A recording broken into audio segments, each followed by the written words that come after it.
bite inshuti zanjye, nizere ko meze neza nkuko mpora mbibifuriza. Nitwa Christine Nyahamana. So video y'uyu munsi tugiye kuganira ni gute umuntu yagera ku ntego ze. Kugira ngo ugere ku ntego urashobora gukoresha uburyo bwa SMART. Kwiyumvisha intego zawe kugira ngo gukora gahunda no gukurikirana iterambere ryawe. Muri make ibi bishatse kuvuga ngo ikintu ushaka kugeraho cyose, ibyo wumva ufite hano wumva ari intego zawe, uko byagenda kose uzakigeraho, ikintu cya mbere ugomba gukora ni ukubyandika ku rupapuro. Uko byagenda kose ukabishyira nk'ahantu ku rukuta mu nzu cyangwa mu cyumba cyawe specially. Noneho buri gitondo uko ukibona uvuga uti iyi niyo nzozi zanjye, nicyo kintu ushaka kugeraho. Uzakora ibishoboka byose kugira ngo ukigereho. Niba ushaka gufungura business, uzabanza usevinga amahera cyangwa se amafaranga yo kugira ngo ufungure business. Uzashakisha information zituma business isaba amafaranga ngahe, ni iyihe business ushaka gukora. Ariko nanone mbere yo kujya muri iyo business, banza ujye ku mavu ubaze Imana uti Mana, ngiyi business nshaka gukora. Sinshaka gukora business kubera kanaka yayikoze, kandi sinshaka gukora business ngo nzagwe mu mutego kanaka yaguyemo. Iyi business iri mu mugambi wawe umfitiye ku buzima bwanjye. Aha iki gihugu nshaka kujyamo ni wowe ushaka, kiri mu mugambi wawe uko njyayo. Ntitugakora ikintu ngo kubera kana Christine yagize atya, Christine yanyuze aha, nanjye reka mbikore. Oya, kora ibyawe. Kandi wivuga ngo kubera Christine yakoze iki kikamunanira, none reka nanjye no kugikora. Yenda nticyari mu muhamagaro we. Ikintu kitwica no kuvuga ngo shango Christine yatangiye iki n'iki none nticyo kigezeho, nanjye ntabwo nshobora kugikora. Nticyari umuhamagaro we. Ntabwo ari Imana yamushakiraga, niyo mpamvu kitakunze. Cyangwa se yabikoze nabi, ntiyabanje gukora information zose zisabwa z'icyo kintu yashaka gukora.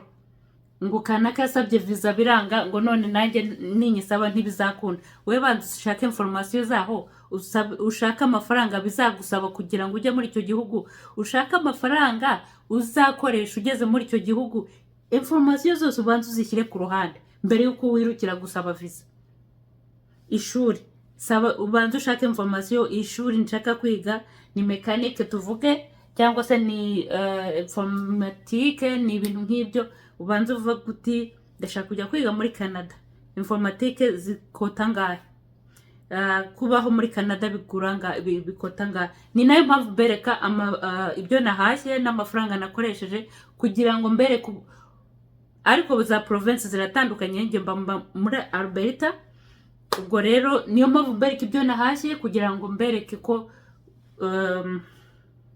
amafaranga ya naya ibyo waguramo. No, muri iyi minsi nzabashakira uko amazu akodesha, nabyo muri iyi minsi byaragabanutse. Ubwo rero nzabakorera amavideo muri iyi minsi, mbishake bikorere video yabyo. Ubwo urumva navuye muri video nayo ndimo. Désolé. Anyway, ariko biragendanye. Excuse me. Noneho wamara kubona izo information ukabishyira ahantu hamwe, noneho ukavuga uti aya niyo mafaranga binsaba kujya muri Canada. Ishuri Minervale nayabinsaba, ubuzima bwaho nayabinsaba. None ugatangira ukora ubika, ukavuga uti ngomba kubika amafaranga ya naya, ukiha n'itariki yabyo.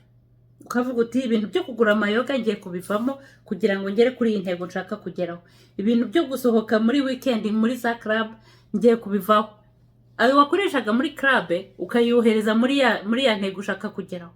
Yandi wajyanaga mu biyeri ukayajyana mu kintu ushaka kugeraho. Ntabwo uzicara hasi ngo uvuge ngo ndashaka kujya muri Canada, ndashaka kujya muri USA,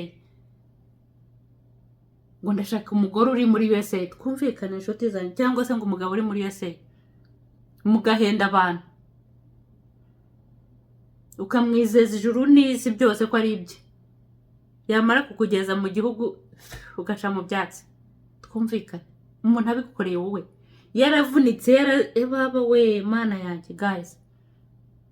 dukundane basi. Icyo wumva ko umugenzi wawe atagukorera nawe ntukagikorera uwundi. Niba wumva ko icyo kintu umuntu akigukoreye cyakubabaza kucyo ugikorera uwundi, ngo bari mu gihugu gikize amafaranga araboneka twumvikana. Oya tureke ingeso zo kubeshyana. Iki kintu kirambabaza Jesus. Ukabeshya umuntu ijuru n'isi kugira ngo akunda kugeze mu gihugu arimo, yamara kugezamo yaravunitse, yarakoze amajoro n'amanywa, yarakoze za overtime, yarashakishije akandi kazi ugahita wiciraho. Twumvikana. Mumbabarwa naciye ahandi nyine nuko. Anyways, iby'ingenzi, hitamo intego ifite akamaro kandi igushiriyeho gutsinda. Kandi ikintu cyose ugezeho niyo kabara akantu gato, ukore ka celebration gatoya, wumve ko nawe hari ikintu ugezeho. Hari umuntu uvuga ngo ntago nshobora gushaka gukora agataro. Numvise mu Rwanda ariko babyita bimwe byo kwirirwa umuntu abunza agataro. Niba bikurira ruwaye kuki utabikora? Ikintu cyose ushaka kugeraho niyo byagusaba gutwara agataro, bikore. Oya hatazagira unze barangiza bakakwirukana mu nzu. Ubwo sibyo nibyo. Anyway, ngiyo video nari mbafitiye, ntimunkubita ariko murabizi ko mbakunda. Tuzasubira. Yari Christine ubakunda cyane kandi merci beaucoup vraiment ku bantu bose barebye ama video yanjye. Mukomeze musangize ama video yanjye, twongere twigire hejuru kabisa. Sawa, yari Christine na Nyirahamana. Bye guys.